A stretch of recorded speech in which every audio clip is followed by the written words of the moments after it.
sorry.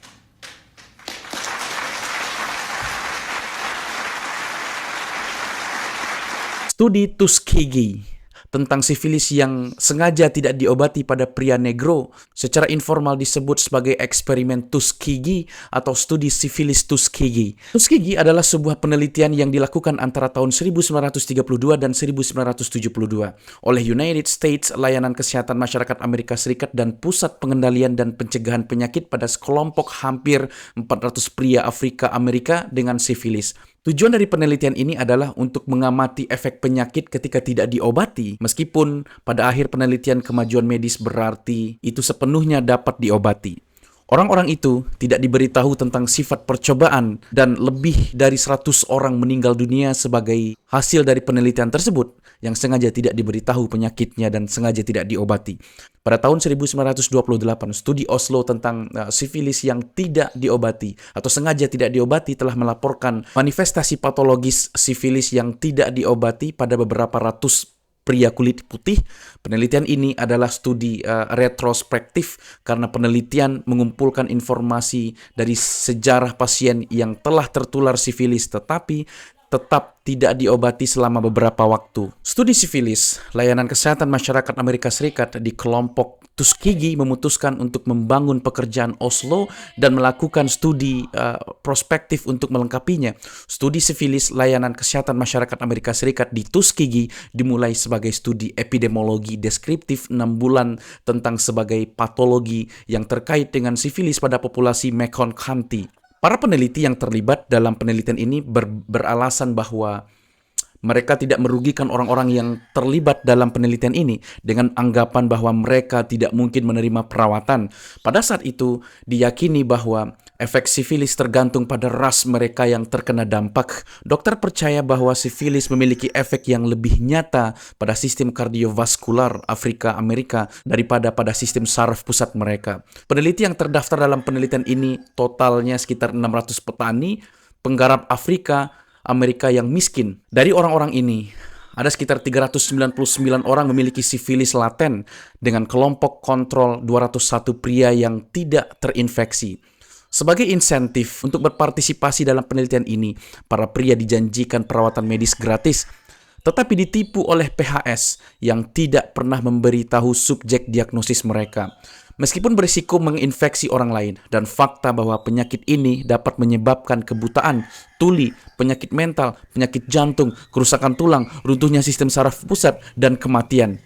Sebaliknya, orang-orang diberitahu bahwa mereka sedang dirawat karena darah buruk, bahasa sehari-hari yang menggambarkan berbagai kondisi seperti sifilis, anemia, dan kelelahan. Kumpulan penyakit yang termasuk ada dalam istilah itu adalah penyebab utama kematian dalam komunitas Afrika Amerika. Pada awal penelitian, buku teks medis utama telah merekomendasikan bahwa semua sifilis diobati karena konsekuensinya cukup parah. Pada saat itu, pengobatan termasuk pengobatan dengan senyawa berbasis arsenik seperti arfenamin dicap sebagai formula 606. Awalnya subjek dipelajari selama 6 hingga 8 bulan dan kemudian diobati dengan metode kontemporer termasuk salvarsan, salep merkuri, dan bismut yang sedikit efektif dan sangat beracun. Selain itu, pria dalam penelitian ini diberikan placebo terselubung, metode yang tidak efektif dan prosedur diagnostik yang disalahartikan sebagai pengobatan untuk sifilis dan atau darah buruk. Sepanjang peserta tetap tidak tahu tentang tujuan sebenarnya dari dokter penelitian yang dilakukan pada saat itu yang adalah untuk mengamati perjalanan alami sifilis yang tidak atau yang sengaja tidak diobati. Dokter studi dapat memilih untuk mengobati semua subjek sifilis dan menutup penelitian atau memisahkan kelompok kontrol untuk menguji dengan penisilin. Sebaliknya, mereka melanjutkan penelitian tanpa memperlakukan peserta. Mereka menahan pengobatan dan informasi tentang penisilin dari subjek. Selain itu, para ilmuwan mencegah peserta mengakses program pengobatan sifilis yang tersedia untuk penduduk lain di daerah tersebut. Para peneliti beralasan bahwa Pengetahuan yang diperoleh akan bermanfaat bagi umat manusia. Namun, ditentukan setelah itu bahwa para dokter membahayakan subjek mereka dengan menghindari mereka dari perawatan yang tepat setelah ditemukan. Penelitian ini ditandai sebagai eksperimen terapeutik, itulah istilahnya, yang terpanjang pada manusia dalam sejarah medis, untuk memastikan bahwa orang-orang akan datang untuk memeriksakan keran tulang belakang yang mungkin berbahaya, menyakitkan, diagnostik, dan non-terapeutik. Dokter mengirim peserta dengan surat menyesatkan yang berjudul kesempatan terakhir untuk perawatan gratis khusus. Studi sifilis, Layanan Kesehatan Masyarakat Amerika Serikat di Tuskegee menerbitkan data klinis pertamanya pada tahun 1934 dan mengeluarkan laporan besar pertamanya pada tahun 1936. Ini sebelum penemuan penisilin sebagai pengobatan yang aman dan efektif untuk sifilis. Penelitian ini bukan rahasia karena laporan dan kumpulan data dipublikasikan ke komunitas medis dalam durasinya. Selama Perang Dunia Kedua, 256 dari subjek yang terinfeksi terdaftar untuk wajib militer dan akibatnya didiagnosis menderita sifilis di pusat-pusat induksi militer dan diperintahkan untuk mendapatkan pengobatan untuk sifilis sebelum mereka dapat dibawa ke bagian persenjataan. Penelitian PHS mencegah orang-orang ini mendapatkan perawatan sehingga merampas peluang mereka untuk sembuh. Von der Leher berpendapat penelitian ini sangat penting dari sudut pandang ilmiah. Ini merupakan salah satu peluang terakhir yang ilmu kedokteran harus melakukan penyelidikan semacam ini. Studi Dr. Murray Smith meminta agar orang-orang ini dikeluarkan dari daftar wajib militer yang membutuhkan perawatan khusus untuk memungkinkan melanjutkan studi ini secara efektif. Kemudian Smith, perwakilan PHS lokal yang terlibat dalam penelitian ini, menulis kepada von der Leher untuk menanyakan apa yang harus dilakukan dengan pasien yang telah dites negatif untuk sifilis pada saat pendaftaran dalam penelitian yang digunakan sebagai subjek kontrol tetapi kemudian dinyatakan positif ketika mendaftar untuk draft. Sejauh ini, kami menjaga pasien positif yang diketahui dari mendapatkan perawatan. Apakah kasus kontrol bernilai apapun untuk penelitian ini? Jika dia tertular sifilis, haruskah kita menahan pengobatan dari kasus kontrol yang telah mengembangkan sifilis? Von der Leher menjawab bahwa kasus-kasus seperti itu telah kehilangan nilainya untuk penelitian. Tidak ada alasan mengapa pasien ini tidak boleh diberikan perawatan yang dapat kecuali Anda mendengar dari Dr. Austin V. Daybert yang bertanggung jawab langsung atas penelitian ini. Pada tahun 1947, penisilin telah menjadi terapi standar untuk sifilis. Pemerintah Amerika Serikat mensponsori beberapa program kesehatan masyarakat untuk membentuk pusat perawatan cepat untuk memberantas penyakit ini. Ketika kampanye untuk memberantas penyakit kelamin datang ke Macomb County, peneliti studi mencegah subjek mereka berpartisipasi. Meskipun beberapa pria dalam penelitian ini menerima perawatan arsenik atau penisilin di tempat yang lain, bagi kebanyakan dari mereka ini tidak berarti terapi yang memadai. Pada akhir penelitian, sekitar tahun 1972, hanya 74 dari subjek uji yang masih hidup. Dari 399 pria, 28 orang meninggal karena sifilis, 100 meninggal karena komplikasi terkait, 40 istri mereka telah terinfeksi, dan 19 anak-anak mereka lahir dengan sifilis kongenital. Pengungkapan kegagalan studi pada tahun 1972 oleh whistleblower Peter Buxton menyebabkan perubahan besar dalam hukum dan peraturan Amerika Serikat mengenai perlindungan peserta atau pasien dalam studi klinis. Studi sekarang membutuhkan informed consent, komunikasi diagnosis, dan pelaporan hasil tes yang sangat akurat.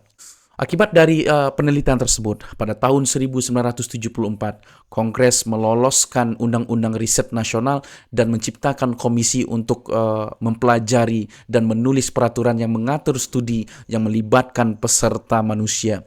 Dalam Departemen Kesehatan dan Layanan Kemanusiaan Amerika Serikat, Kantor Perlindungan Penelitian Manusia (OHRP) didirikan untuk mengawasi uji klinis tersebut. Sekarang, studi membutuhkan informed consent, komunikasi diagnosis, dan pelaporan hasil tes yang sangat akurat. Dewan Peninjau Institusional IRB, termasuk orang awam, dibentuk dalam kelompok penelitian ilmiah dan rumah sakit untuk meninjau protokol studi, melindungi kepentingan pasien, dan memastikan bahwa peserta mendapat informasi lengkap terhadap kasus atau penyakit yang mereka idap. Pada tahun 1994, sebuah simposium multidisiplin diadakan di US Public Health Service Syphilis Study di Tuskegee. Doing bad in the name of good, the Tuskegee Syphilis Study and its legacy, the University of Virginia. Setelah itu, pihak yang berkepentingan membentuk Komite Warisan Studi Sifilis Tuskegee untuk mengembangkan ide-ide yang muncul di simposium, diketahui oleh Vanessa Northington Gamble. Ini mengeluarkan laporan terakhirnya pada bulan Mei tahun 1996 yang telah dibentuk pada pertemuan tanggal 18 hingga 19 Januari pada tahun itu. Komite memiliki dua tujuan terkait. Yang pertama, Presiden Bill Clinton harus secara terbuka meminta maaf kepada para penyintas dan komunitas mereka atas kesalahan pemerintah di masa lalu terkait dengan studi tersebut karena kerugian yang dilakukan pada komunitas Macon County dan University Tuskegee dan ketakutan pemerintah serta penyalahgunaan medis yang dibuat oleh studi tersebut di antara orang Afrika Amerika. Belum ada permintaan maaf yang dikeluarkan pada saat itu. Komite dan lembaga federal terkait harus mengembangkan strategi untuk memperbaiki kerusakan yang terjadi akibat penelitian tersebut, khususnya merekomendasikan pembentukan pusat di Universitas Tuskegee untuk pendidikan publik tentang studi ini, program pelatihan untuk penyedia layanan kesehatan, dan pusat studi etika dalam penelitian ilmiah. Setahun kemudian, pada 16 Mei tahun 1997, Bill Clinton secara resmi meminta maaf dan mengadakan upacara di Gedung Putih untuk peserta studi Tuskegee yang masih hidup pada saat itu. Bill Clinton mengatakan bahwa apa yang dilakukan tidak dapat dibatalkan, tetapi kita bisa mengakhiri keheningan, mengakhiri masalah ini. Kita bisa berhenti memalingkan kepala. Kami dapat menatap mata Anda dan akhirnya mengatakan atas nama rakyat Amerika Serikat, apa yang dilakukan pemerintah Amerika Serikat memalukan dan saya minta maaf kepada warga Afrika Amerika Serikat. Saya menyesal bahwa pemerintah federal Anda mengatur sebuah penelitian yang jelas-jelas rasis. What was done cannot be undone, but we can end the silence. We can stop turning our heads away. We can look at you in the eye and finally say, on behalf of the American people, what the United States government did was shameful, and I am sorry.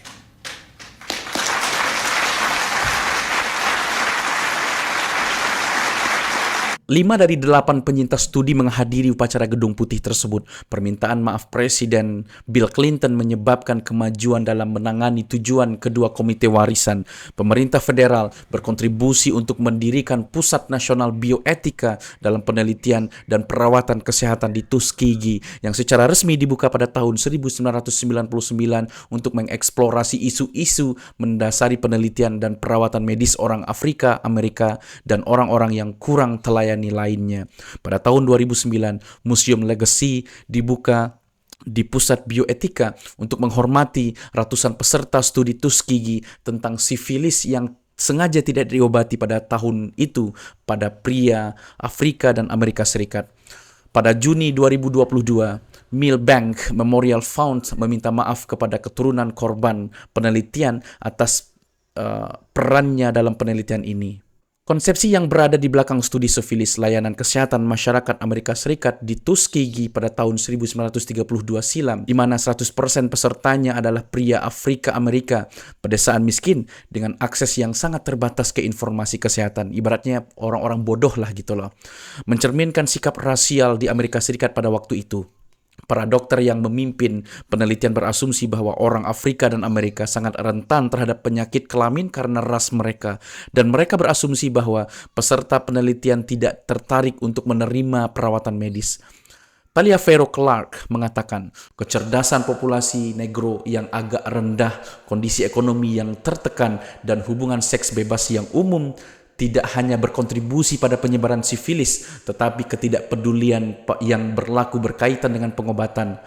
Pada kenyataannya, janji perawatan medis biasanya hanya diperuntukkan bagi keadaan darurat di antara penduduk kulit hitam pedesaan Macon County, Alabama adalah apa yang menjamin kerjasama subjek dalam penelitian ini. Thank you. Thank you.